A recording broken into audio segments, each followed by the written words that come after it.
If you want to know how to go from this to this, then keep watching. But if you don't, then punish yourself and stay here anyway. A good base can breathe life into a rather basic model, such as my out-of-the-box Edward Weekend Edition Focke-Wulf. I found a reference photo online and didn't exactly try to replicate it, but instead used it as a guide for inspiration. The base is nothing more than an unstained wooden plaque from an art supply store. I started with a stain, then smeared AK terrains to give the ground some texture.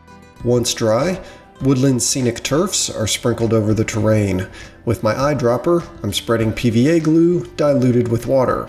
In order to break the surface tension, I also drop isopropyl alcohol, or IPA. I'm making some tire ruts with sprue in the path of the plane pulling forward and turning onto the road or taxiway.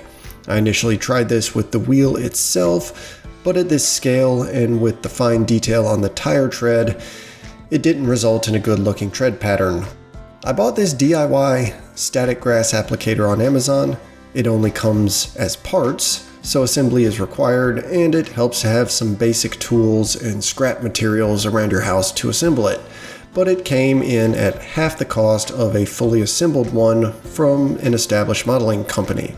The grass goes into a strainer I bought in a kitchen section of a store.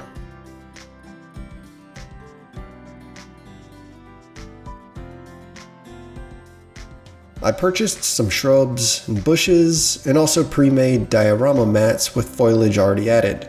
I ripped the foliage off those pre-made mats and interspersed it with the individual pieces I'd purchased. Using the mat mixed with the other scratch-made surface just didn't look right. Still, a good product that provided me with a lot of good bushes to use. First, I arranged the shrubs and dry fit everything before gluing them down. PVA glue is what I mostly used, but occasionally for some tough spots, I used thick super glue. Since I want an overgrown forested area, different textures, sizes, and colors are key.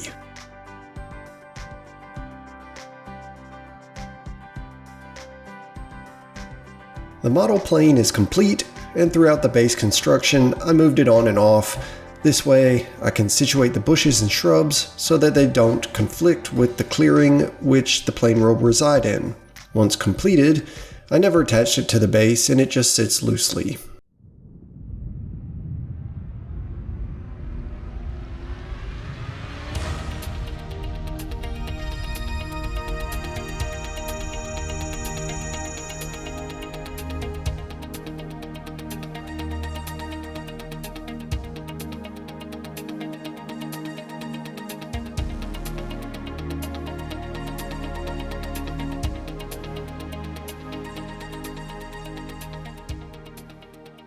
While most of the foliage is artificial, there are a few twigs I picked in my yard and turned them into fallen branches or logs on this landscape.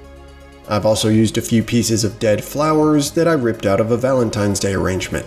The wife gets the flowers, and then I plunder them a week later when they're dead, and it's not a complete waste of money.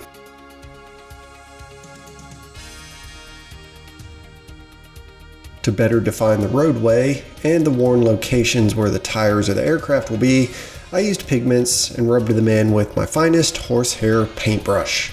Just kidding, use an old beat down brush for this step. Multi-layering different colors and textures helps to achieve the realistic effect. I even did a little bit of airbrushing on the ground to help mix things up.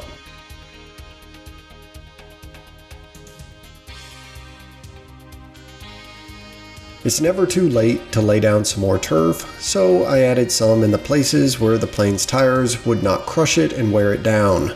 I did my best Salt Bae impression and sprinkled it on the places I'd dropped the glue on.